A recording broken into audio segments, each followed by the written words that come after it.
लिए बढ़ते हैं आज की कहानी की ओर। दोस्तों, एक जोरदार झटका लगने के कारण ट्रेन एकदम से रुक गई और मेरा सर बर्थ के पाइप से टकरा गया। मैं फोन चला रहा था तो मैं गुस्से से उतावला हुआ और सीट से उठकर उस ट्रेन के ड्राइवर को गालियां देने लगा। मेरा दिमाग तो पहले से ही खराब था। आज बॉस ने मुझे गलत टाइम पर दूसरी कंपनी की मीटिंग में भेज दिया जहां मुझे छुट्टी मिलनी चाहिए थी, तो वहीं उस खड़ूस बॉस ने मेरे काम को बढ़ा दिया। लेकिन अब जो होना था वो तो हो ही चुका था। अब मुझे अपने आगे वाले सफर पर ध्यान देना था, पर सर पर चोट लगने के कारण मैं टॉयलेट में गया। क्योंकि टॉयलेट के अंदर कांच लगा हुआ था तो मैं वहीं की लाइट जलाकर अपने सर पर लगी चोट को देखने लगा। सर पर ज्यादा चोट तो नहीं थी, लेकिन लोहे से टकराने के कारण दर्द हो रहा था। पता नहीं क्यों, लेकिन ट्रेन एक अनजानी जगह पर रुकी हुई थी। न ही तो बाहर कोई स्टेशन नजर आ रहा था और न ही ट्रेन के रुकने का कोई एकमात्र कारण पता चला। अब धीरे धीरे मेरा मन होने लगा कि कहीं चाय मिल जाए तो अच्छा होगा। वैसे भी सफर में सर दर्द होने पर चाय पीने में बड़ा मजा आता है। अभी मैं यही सब सोचते हुए टॉयलेट से बाहर निकल गया। तभी मैंने देखा कि एक कर्मचारी ट्रेन के बाहर भाग रहा था। हल्का अंधेरा था तो मैं धीरे धीरे ट्रेन से नीचे उतर गया और उस कर्मचारी के पीछे पीछे चल पड़ा। क्योंकि मैं ट्रेन के लोको पायलट और बाकी लोग जन को अचानक ब्रेक लगने की वजह से कुछ सुनाना चाहता था। मगर जैसे मैं उस कर्मचारी के पीछे पीछे गया तो अचानक ही वो मेरी आंखों से ओझल हो गया। तभी मेरी नज़र एक खिजड़ी के पेड़ पर पड़ी तो मैंने देखा कि उसके नीचे कोई बैठा हुआ था जिसने अपने सर को घुटनों में दे रखा था और उसके मुंह से आवाज निकल रही थी। उसे देखकर ऐसा लग रहा था मानो वो कोई रास्ता भूल गया है। तो मैं बिना कुछ सोचे समझे ही उस आदमी की तरफ चल पड़ा। तभी ट्रेन ने हॉर्न दिया और मैं ट्रेन की तरफ पलटा और ट्रेन ने वापस चलने का सिग्नल दिया तो मैं तुरंत ही ट्रेन की तरफ चल पड़ा। एक बार के लिए जब मुझे उस आदमी का ख्याल आया तो मैं पीछे मुड़कर देखने लगा, लेकिन अब वहां कोई नहीं था। उस आदमी को वहां ना पाकर मुझे हैरत तो हुई, लेकिन फिर मैंने नज़रअंदाज कर दिया और बोगी में चढ़ गया। पता नहीं क्यों, लेकिन मुझे ऐसा लगा कि मेरे पीछे पीछे कोई और भी बोगी में चढ़ा है। खैर, मुझे इस चीज का सिर्फ एहसास ही हुआ। गाली गलौज करते हुए मैं बोगी के वापस अपनी सीट पर जाकर बैठ गया। बगल में बैठे सारे यात्री लोग एक एक करके अपने स्टेशन पर उतर रहे थे। धीरे धीरे ट्रेन भी अपनी पूरी रफ्तार के साथ पटरियों पर झूलते हुए आगे की तरफ बढ़ने लगी। मैं ट्रेन की विंडो से झांकते हुए बाहर की तरफ देख रहा था कि तभी ट्रेन एक बार फिर झटका खाकर रुकने लगी। लेकिन अब की बार मैं सावधानी के साथ बैठा था तो मैंने अपने शरीर को संभाल लिया। खैर, ट्रेन में बैठे बैठे मेरा जी घुटने लगा। ऐसे में मैं ट्रेन से नीचे उतर गया और इस बार ट्रेन स्टेशन पर ही रुकी थी तो मैं स्टेशन पर नीचे उतर गया। तभी मैंने देखा कि स्टेशन काफी बड़ा था, मगर उससे कहीं ज्यादा शमशान की तरह बना हुआ था। स्टेशन पर किसी की परछाई तक नजर नहीं आ रही थी और अभी मैं स्टेशन पर टहल ही रहा था कि तभी मुझे किसी ने आवाज देते हुए कहा, अबे पागल है क्या? वहां क्या कर रहा है? ट्रेन में चढ़ जा। जब मैंने पीछे पलटते हुए देखा तो शायद वो ट्रेन का लोको पायलट था और उस लोको पायलट को अपने सामने देखकर मैं गुस्से से लाल हो गया। मुझे अपने सर पर लगी चोट याद आने लगी, लिहाजा मैं ट्रेन के उस फर्स्ट डिब्बे की ओर चल पड़ा। इससे पहले कि मैं उस डिब्बे के पास पहुंचता कि मुझे एक गंध ने अपनी ओर मोहित कर लिया। ये गंध चाय की ही थी और चाय जहां मुझे दिख जाती तो फिर मुझसे सब्र नहीं होता। तभी मैंने देखा कि सच में वहां पर एक चाय की दुकान थी और अब मैं बिना कुछ सोचे समझे ही उसकी दुकान की तरफ चल पड़ा। फिर अचानक ही मुझे किसी ने फिर से आवाज दी और इस बात को सुनकर मैं पीछे पलट गया। ये कोई आदमी था जिसने लाल रंग का कपड़ा पहन रखा था और मुझे अपने पास बुला रहा था कि तभी मेरे बढ़ते हुए कदम एकदम से ठहर गए। वो आदमी मुझसे ज्यादा दूरी पर नहीं था तो मैं उसके पास गया और उसने कहा, आप स्टेशन पर कैसे उतर गए? आपको मालूम नहीं है इस स्टेशन पर रात को कोई नहीं उतरता? मैंने हैरत से उस आदमी को जवाब दिया कि इस स्टेशन पर ऐसा क्या है कि लोग इस स्टेशन पर उतरने से डर जाते हैं, पर मुझे तो ऐसा कुछ भी महसूस ही नहीं हुआ। मेरी बात सुनकर उस आदमी ने कहा कि इस स्टेशन पर भूत प्रेत का आतंक है। अगर आपको अपनी जान प्यारी है तो आप अपनी बोगी में जाकर बैठ जाएं। तभी मैं उसकी बात पर हंसने लगा। पता नहीं क्यों, लेकिन मुझे ऐसा लग रहा था मानो मैंने इसको पहले भी कहीं देखा है। फिर मैंने उस आदमी को जवाब देते हुए कहा, मैंने आपको पहले भी कहीं देखा है, लेकिन कुछ याद नहीं आ रहा। तभी मैं अपना सर खुजलाने लगा और जब मैं बस उस चाय की दुकान की ओर पलटा तो मेरे पैरों तले जमीन ही खिसक गई, क्योंकि मुझे वहां दुकान का कोई नामो निशान तक नहीं दिख रहा था। एक ही पल में मेरा चेहरा उतर गया और कहीं ना कहीं लोगों की बातें इस स्टेशन के बारे में सही होती हैं।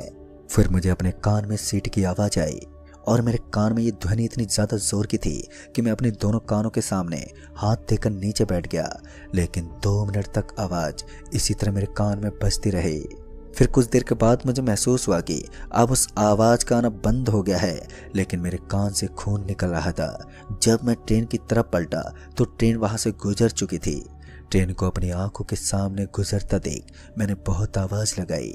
फिर कुछ देर तक ट्रेन का पीछा भी किया, लेकिन ट्रेन छूट गई और मैं अपने आप को कोसते हुए स्टेशन पर ही भटकने लगा। और तो और स्टेशन के ऊपर ऐसा कोई नहीं था जो ऐसी स्थिति में मेरी मदद कर सके। मैं अपना माथा पकड़कर उस स्टेशन पर ही भटकने लगा, शायद कोई मेरी मदद कर सके। लेकिन आज मेरी किस्मत ही खराब थी जो मैं यहाँ बुरा फंस गया था। फिर मैंने अपना फ़ोन अपनी जेब से बाहर निकाला, क्योंकि उसके अलावा मेरी मदद करने वाला यहाँ कोई नहीं था। जैसे मैंने फ़ोन निकाला तो मैंने देखा कि मेरे फ़ोन का नेटवर्क गायब था। फिर अचानक ही मुझे ऐसा लगा कि स्टेशन पर किसी घोड़े की चलने की आवाज़ आ रही है। तभी मेरी नज़र वहाँ से सटे हुए रास्ते की तरफ गई तो वहाँ से एक खच्चर गाड़ी वाला जा रहा था। जैसे मैंने उस आदमी को देखा तो मैं जल्दी से भागा और आवाज़ देते बोला, अरे भाई साहब ज़रा सुनिए। मैंने इतना बोला ही था कि उसने पहले तो मेरी ओर देखा और उसके बाद मेरी तरफ पत्थर फेंकने शुरू कर दिए। जब मैंने उसका यह हैवान वाला रूप देखा तो मैं पीछे हट गया और फिर वहां से भाग निकला। यहाँ क्या हो रहा था ये तो मुझे कुछ समझ ही नहीं आ रहा था। तभी मुझे ठीक से ठसकने की आवाज आई और उस आवाज को सुनकर ऐसा लग रहा था जैसे मैंने पहले भी इस डरावनी आवाज को कहीं पर सुना हो। वह आवाज ट्रैक के करीब से आ रही थी और इस समय स्टेशन इतना ज्यादा वीरान था कि मुझे उसके हर कोने से डर लग रहा था। किसी तरह मैं उस रोते हुए आदमी के पास जाने लगा।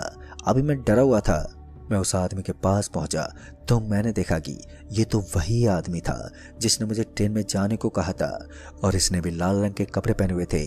तभी मैंने उसके कंधे पर अपना हाथ रखा और जैसे मैंने उसके कंधे पर अपना हाथ रखा तो मुझे महसूस हुआ कि उसका कंधा कटा हुआ है और उसके शर्ट के अंदर से खून बह रहा है। फिर उस आदमी ने अपना चेहरा मेरी तरफ घुमाया तो मैंने जैसे उसके चेहरे को देखा तो मेरे शरीर में सनसनी मच गई। इस आदमी का पूरा चेहरा झुलसा हुआ था, मानो किसी ने तेजाब डाल दिया हो। मगर उस समय उसने मेरा हाथ पकड़ लिया। मैंने वहां से निकलने की बहुत ही कोशिश की, लेकिन वो मेरा हाथ छोड़ने को तैयार ही नहीं था। अब मैं बहुत ही ज्यादा घबराया हुआ था। तभी उस आदमी ने कहा, चिंता मत करो, मैं तुम्हें कोई नुकसान नहीं दूंगा।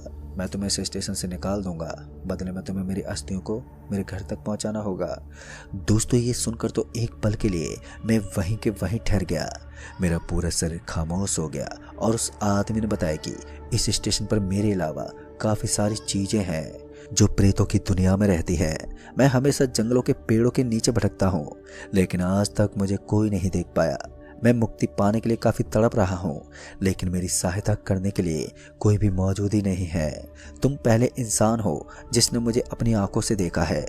फिर उस आदमी ने बताया कि सालों पहले वो इसी एक्सप्रेस से सफ़र कर रहा था।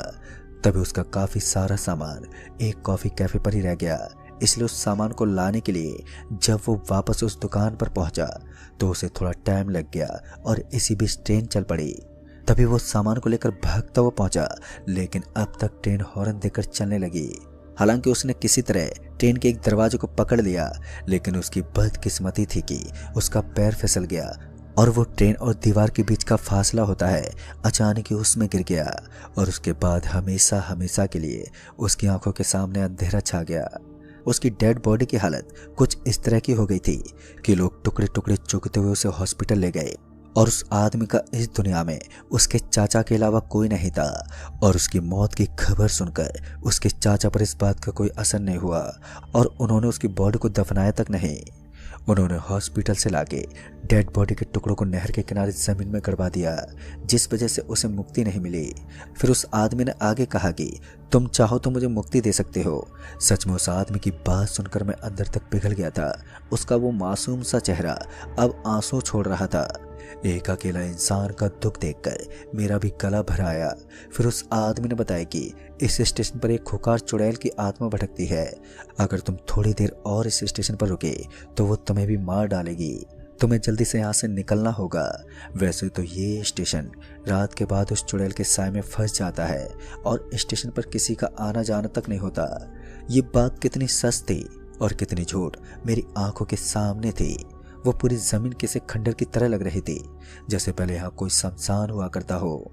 फिर उस भूत ने बताया कि जिस पेड़ के नीचे पहली बार उसने उसे देखा था वहीं पर उसके शरीर को दफनाया गया है और अब उसके करीब से ही एक नदी बहती है। अगर उस आदमी को मुक्ति देनी है तो मुक्ति धाम यानी कि गंगा नहर जाकर उसकी अस्थियों को गंगा में बहाना होगा। दोस्तों, मैं तैयार था एक आत्मा को स्वर्ग भेजने के लिए। उस आदमी ने बताया कि अगर मुझे इस भूता स्टेशन से निकलना है तो प्लेटफार्म पर पहुंचना होगा और फिर पटरियों पर सीधा चलना है। अभी रात के 12:15 बजने को आए थे और उसने बताया था कि 12:30 बजने के बाद इस स्टेशन पर कुछ ऐसा चमकदार रोशनी का दरवाजा नजर आता है। हमें उसमें प्रवेश करना पड़ता है, जिसके साथ हम इस स्टेशन की काली छाया से मुक्त हो जाते हैं। मैंने उस आदमी के बताए अनुसार ऐसा ही किया। मैं पटरी पर जल्दी से भागा, लेकिन उस समय मुझे इतनी ज्यादा घबराहट हो रही थी कि मैं आपको बता नहीं सकता। अचानक ही किसी के घुंघरू की आवाज आई और वो मुझे अपने रास्ते से भटकाने के लिए ऐसा कर रहा था।